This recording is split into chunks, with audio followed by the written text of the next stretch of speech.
Damon and I talk every day, every other day. Like, I have a pretty good sense of where he's at, and I think, his goal is to win a championship. I think at the end of the day, that's what we all want. We want to put ourselves in the best position to win a championship. But I mean, he's all in. I think he just wants to win a championship, and he wants to do it in Portland. Look, outside of hearing directly from Dame, that's a pretty solid endorsement. I imagine that they have a very, very close relationship. He has said they have a very close relationship. Well, he's a loyal guy. Dame's very loyal. In fact, he went to college at Weber State, and I just read a story the other day. He went back to Weber State for like a charity game. He played every minute of it. Like, he played every minute of the 48 minutes or whatever they played. So, I mean, I think Dame's one of those guys, because of his size, he was a little overlooked initially, right? Like, Weber State, he's way better than Weber State. And so my takeaway is he's had doubters in his life, so he's very loyal to those who believe in him. So Portland drafts him high. Weber State recruits him. I'm just guessing on his psychology, but when people feel like they've had to overcome stuff, when people show him real love, and Portland has this, city has, it's hard to say no, because he's had doubters in his life, and Portland's, the city loves him. Well, yes, but then it becomes a question of, what do you want more? Do you want to be loyal, or do you want to win a championship? Well, Bradley Beal and Dame Lillard appear. If Damian Lillard decides to stay, it's so weird for me, because he's got his music career. You in a career, like, that Portland, you don't know that Portland's not going to win a championship.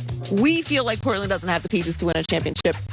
When you look at the whole scope of the NBA and who they would have to beat in order to win a championship, and he has said himself they're not in a position right now to win a championship, and they need to make some changes in order to achieve that. The results of what they have done in the playoffs speak for themselves. Right. So it's not that Dame isn't the star capable of winning a championship, but it is a team game, and he can't do it by himself. Yeah. So loyalty is great, and if that's what he wants to play out in his career, I don't know that he should be judged for that, but if you don't win a championship, then that will also be a part of your legacy in some way. Yeah. It's not a part of everyone's legacy, but if you are an all-time great, it plays a factor in how we evaluate. But what if he's just saying to himself, let's say I win one or none. I'm still making the hall. I just don't want to get up and move everybody. I got my music. And no, as I'm saying, it's not for us to judge what he wants out of his career, right. I think.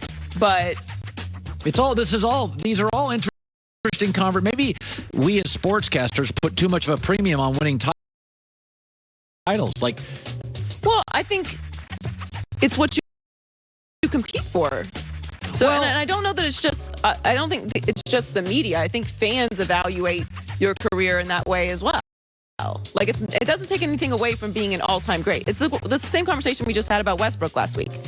Westbrook's legacy is set. We know what Westbrook is. If he wins a championship, is it going to change how you view Westbrook's career? No, because he wants to just go home and be around his family. So I totally get that. Like, if he contributes to the Lakers winning a championship this year, will you look at Westbrook's career differently? You being someone who's been critical of Westbrook. Well, I think his game is his game. So if they win a championship, my guess is Anthony Davis and LeBron are primarily factors. But let's say that he kept them afloat throughout the regular season. It will be certainly worth consideration. So Manny Pacquiao came up short over the fight in his fight this weekend against Yordenis Ugas. All three judges scored the fight for Ugas, giving him a unanimous decision to retain the WBA title. At 42 years old, Pacquiao now has to consider his future in the sport. He did not announce his retirement, but he did hint that it could be coming soon. After the loss, he said, you might not see Manny Pacquiao again to fight in my heart. I want to continue to fight, but I have to consider also my body. Well, I mean, Manny could beat a lot of people. He's just not beating that guy. That was a good fighter, longer. I mean, just watch this guy. That guy was also a counterpuncher, which Manny is. Yes. So he was landing a lot of and his. Because he's such a good counterpuncher, his length really helped him. It was a huge factor. So it was funny when the fight was over. I was with my buddy Eric, and let's see if you can see us right here. Hold on. I was looking for you. Oh no, I was ringside. I was right behind that. I want to brag here. I had very good seats. You always have really good seats. Okay. I was looking for you the whole fight. So when the fight ended, Eric turned to me and he said, Pacquiao lost the fight. Do you think they'll give it to the other guy? And I said, well, yeah. He goes, it's such a Pacquiao crowd. He goes, Pacquiao lost the fight. Because we were talking the whole fight, and I'm like, I've got it even. But it was funny, as we were leaving, I was thinking about that, and I'm like, did I have it even because it was even? Or did I have it even because in my mind, I'm like, they're always going to get, because there were a lot of rounds that were close, and I was kind of giving them to Pacquiao. It's a different experience being there than watching it. So I watched it, and it was very much leaning towards Ugas throughout most of the fight. There was a lot of mentions of how old Pacquiao looked. Counterpunching. So when you're there, the Ugas punches were louder. So when you were there, because he was doing that right hand. Right. There was, after the fight, my friend Eric, we were talking about, if there were 20 punches that you thought were the hardest punches, 15 were Ugas.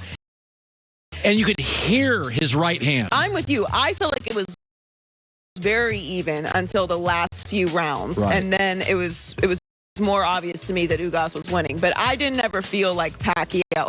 Like at the end of the fight, I was like, okay, Ugas won that. Like it would have been a little bit outrageous if they had it was so funny when it ended.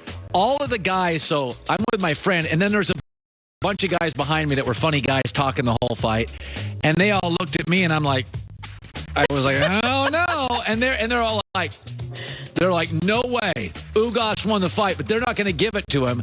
And I'm like, I didn't. I would have been shocked, genuinely shocked. It was a Pacquiao crowd, though. Yes, 80-20. But it was very obvious to me towards the end of the fight that Ugas was winning the fight. But either way, really entertaining fight. And a good fight by Pacquiao. It's not like it was a lopsided fight. By the way, a lot of volume, a lot of punches thrown. It wouldn't be a bad way for Pacquiao to go out if he wants to. Yeah. Enjoy with the news. Well, that's the news. And thanks for stopping by. The Herd Lie News. Got my new home gym. I'm going to get a workout today. My wife's gone for 4 days, so I can just work out and eat muffins.